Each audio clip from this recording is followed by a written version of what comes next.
menjelaskan sedikit tentang teori pertukaran sosial. Teori pertukaran sosial. Apa itu teori pertukaran sosial dan siapa tokoh yang ada di dalamnya? Teori pertukaran sosial merupakan teori yang dikembangkan oleh Hart, Kelly, dan Thibault yang merupakan seorang profesor dan psikolog sosial. Nah, teori pertukaran sosial secara umum menganggap bahwa bentuk dasar dari hubungan sosial adalah sebagai suatu transaksi dagang, di mana orang berhubungan dengan orang lain karena mengharapkan sesuatu untuk memenuhi kebutuhannya. Nah, dalam teori ini, individu akan bersedia untuk masuk dan tinggal dalam hubungan sosial hanya jika mereka puas dari segi imbalan. Artinya, meski dalam kondisi apapun dalam sebuah hubungan interpersonal, seorang individu akan tetap mengharapkan imbalan dari biaya yang telah dikeluarkan. Selanjutnya, konsep pokok teori pertukaran sosial. Yang pertama ada ganjaran. Nah, maksudnya ganjaran di sini setiap akibat yang dinilai positif yang diperoleh seorang dari suatu hubungan. Intinya ganjaran merupakan akibat positif. Kemudian ada biaya. Biaya merupakan akibat nilai negatif yang terjadi dalam suatu hubungan, bisa berupa waktu, konflik, usaha, dan lain-lain. Jadi dapat menimbulkan efek-efek yang tidak menyenangkan, seperti kecemasan. Yang ketiga ada laba atau hasil. Nah, laba atau hasil, seorang individu akan merasa dalam suatu hubungan interpersonal bahwa ia tidak mendapatkan laba sama sekali. Ia akan mencari hubungan lain yang mendatangkan laba atau hasil ganjaran yang dikurangi biaya. Kemudian ada tingkat perbandingan. Tingkat perbandingan di sini yaitu ukuran baku yang dipakai sebagai kriteria dalam menilai hubungan individu pada waktu sekarang. Ukuran baku di sini dapat berupa pengalaman masa lalu. Asumsi teori pertukaran sosial. Nah, pada asumsi teori pertukaran sosial ini dibagi menjadi dua jenis berdasarkan sifat dasar manusia dan berdasarkan sifat dasar dari suatu hubungan. Yang pertama berdasarkan sifat dasar manusia. Nah, dalam teori ini, yang pertama manusia mencapai penghargaan dan menghindari hukuman. Contohnya seperti jika seorang merasa lapar, ia akan terdorong untuk mengurangi perasaan tersebut dengan cara makan.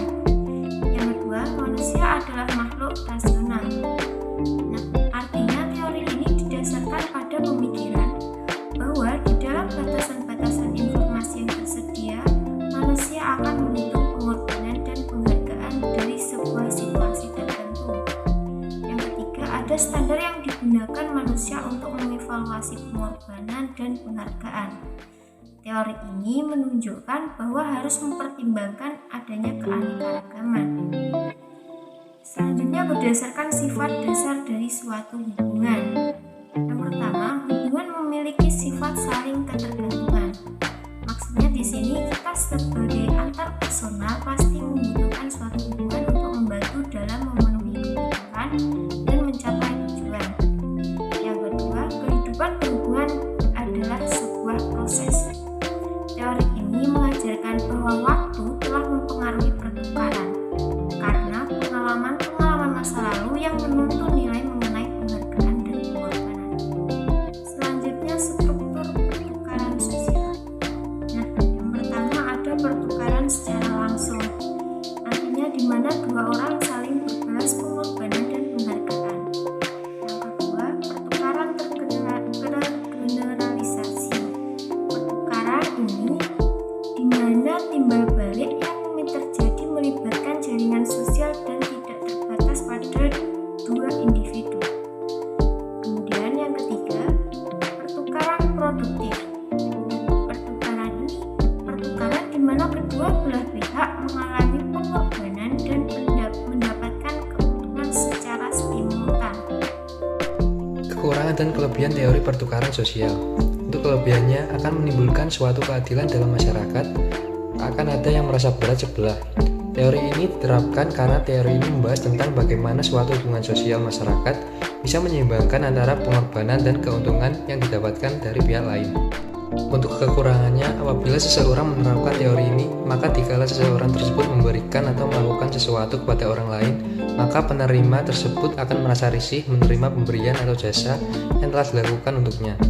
Karena merasa apa yang telah dilakukan atau diberikan akan harus dibalas dengan yang demikian pula. Sedangkan belum tentu si penerima mampu membalas apa yang telah dilakukan memberi kepadanya. Berikutnya ada contoh kasus dan analisisnya. Berikut merupakan contoh kasusnya. Untuk analisis dari kasus tersebut berisi 4 konsep pokok dalam teori pertukaran sosial. Yang pertama, ganjaran, di mana saat Radit memberi kasih sayang dan cinta kepada Jani. Yang kedua, biaya, di saat Jani memberi Radit banyak materi, selagi Jani masih bisa membantunya. Yang ketiga, laba atau hasil. Dalam kasus ini tidak ada laba karena Jani selalu memberi banyak materi kepada Radit, tetapi Radit tidak bisa memberi banyak materi kepada Jani karena Radit tidak mempunyai uang banyak. Yang keempat, tingkat perbandingan terjadi di saat Jani berhubungan dengan Ian yang selalu berperilaku kasar dengannya. Di situ Jani membanding-bandingkan saat berhubungan dengan Radit karena selalu memberi kasih sayang dan tidak berperilaku kasar kepadanya. Demikian presentasi dari kelompok kami. Mohon maaf jika ada salah-salah kata dan kurang lebihnya. Terima kasih. Wassalamualaikum warahmatullahi wabarakatuh.